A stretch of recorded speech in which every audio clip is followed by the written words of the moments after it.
बजौरा का एक युवक जो साधु की संगति और उनकी बातों पर गहरी आस्था रखता था।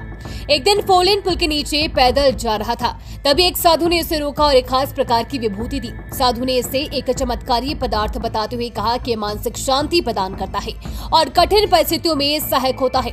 युवक को ये विभूति 3000 रुपए में दी गई, जो देखने में छोटे छोटे ग्रैन्युल्स जैसी थी। अज्ञानता और विश्वास के कारण युवक ने इसे सहजता से स्वीकार कर लिया और इसे अपनी जेब में रखकर घूमने लगा।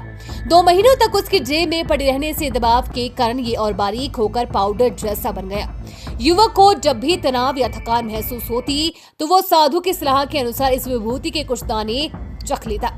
इसका स्वाद कड़वा और हल्का नमकीन जैसा था, लेकिन इसका प्रभाव बहुत अलग था। हर बार इसे चखने के बाद उसे सिर चकराने लगता और गहरी नींद आ जाती, जिससे वो कई घंटों तक बेसुध पड़ा रहता। एक दिन जब उसने अपने दोस्त को इस विशेष विभूति के बारे में बताया तो इसे चखने के बाद की अपनी अनुभूति साझा की तो दोस्त को संदेह हुआ। दोनों ने इस विभूति को कुछ ऐसे लोगों को दिखाया जो नशीले पदार्थों के बारे में जानते थे। जब उन्होंने इसे देखा तो उन्होंने तुरंत पहचान लिया कि ये कोई सामान्य विभूति नहीं बल्कि MDMA एक खतरनाक सिंथेटिक ड्रग है। इस खुलासे ने युवक को हिलाकर रख दिया। उसे समझ आया कि वो पिछले 2 महीनों से अनजाने में नशे की गिरफ्त में था और उस साधु ने धार्मिक विश्वास का लाभ उठाकर उसे नशे की लत लगाने की कोशिश की थी। ये घटना युवक के लिए एक कठोर सबक थी।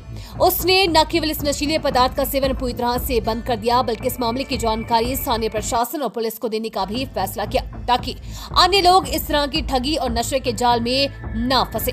इस घटना ने यह भी उजागर किया कि अब नशे के सौदागर सिर्फ आम तरीकों से ही नहीं बल्कि आस्था और धर्म का सहारा लेकर भी लोगों को जाल में फंसा रही हैं। ये समाज के लिए गंभीर चेतावनी है कि किसी भी अनजान व्यक्ति से मिली किसी भी वस्तु को, चाहे वो कितनी भी पवित्र क्यों न हो, लगे भी आपको, बिना जांच परखे स्वीकार न करें।